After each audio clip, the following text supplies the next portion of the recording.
আসসালামু আলাইকুম বন্ধুরা। ঈদ মোবারক। এখনও ঈদের আমেজ যায়নি, কোরবানি ঈদ।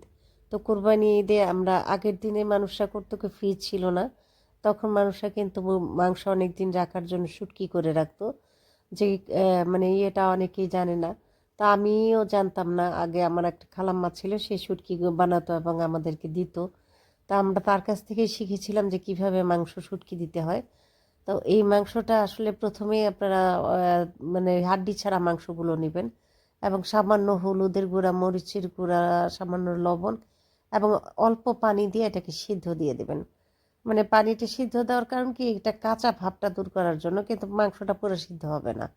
এটার একটা মানে বলক আসলে ঢাকনা দিয়ে দিবেন, যেন ঢাকনা দিয়ে বলক আসার পর তারপর সেটাকে মানে পানিটাকে ফেলে দিতে হবে।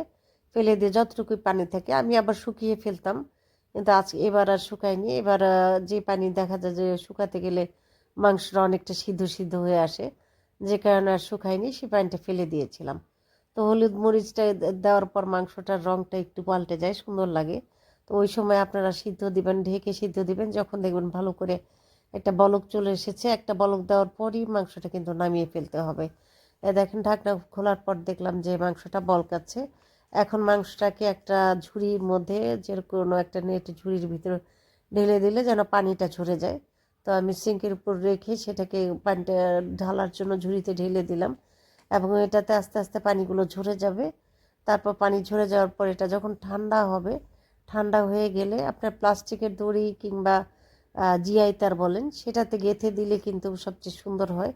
তা আমার জিআই তার ছিল না, আমি অন্য সময় জিআই তার দিয়েই করতাম, তাহলে সুবিধা হতো যে অন্য কিছু লাগতো না আমার।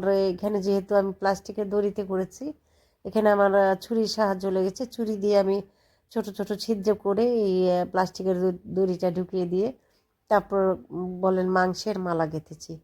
এই মাংসের মালাটা প্রতিদিন কিন্তু রোদে দিতে হবে, যতদিন পর্যন্ত শুকিয়ে না যায়। তো আজকে আমি রোদে দিয়েছিলাম, রোদে দেওয়ার পরে এটার হচ্ছে এই চেহারা হয়েছে। এই চেহারাটা কিন্তু একেবারে পাল্টে যাবে, কালো হয়ে যাবে শুকাতে শুকাতে। তারপরে এটাকে আপনি যদি অনেক দিন সংরক্ষণ করে রাখতে চান, একটা বয়ামে ভরে রেখে দিতে পারেন। আমি খুব একটা করিনি, অল্প কিছু করেছি, যে মাঝে মাঝে মাংসের শুটকিটা খুব ভালো লাগে। অনেকে, আমার ভাইয়ের বউর হাতে আমি মাংসের শুটকি ভর্তাও খেয়েছি। আমার শরীরটা খুব একটা ভালো না, তারপরেও ভিডিও করতে হয়। তো আপনারা দোয়া করবেন, আর আমার ভিডিওটা যদি আপনাদের ভালো লেগে থাকে লাইক কমেন্ট শেয়ার করবেন। আসলে ঠান্ডাটা কমছে না, ঠান্ডাটা খুব বেশি ধরেছে। তো কথা বলতে একটু কষ্ট হয়। তো এইভাবে আপনারা মাংস শুটকি দিয়ে চেষ্টা করবেন মাংসটা বেশি দিন সংরক্ষণ করতে। শুটকি দিয়ে দিলে কিন্তু অনেক দিন ভালো লাগে খেতে, আর ফ্রিজের মাংসটার স্বাদ কিন্তু বেশি দিন থাকে না। তো আমি এখানে অল্প কিছু মাংস শুটকি দিয়েছি, হয়তো বা 1 কেজির মতো হবে মাংস, এখানে 1-1.5 কেজি হবে আর কি। তো সেই মাংসগুলো দিয়ে আমি একটা মালা গেঁথে, আগে প্রাইমারিতে দেখতাম এরকম মালা গাঁথা থাকতো, তো আমার কাছে ভালো লাগতো। ভালো লাগলে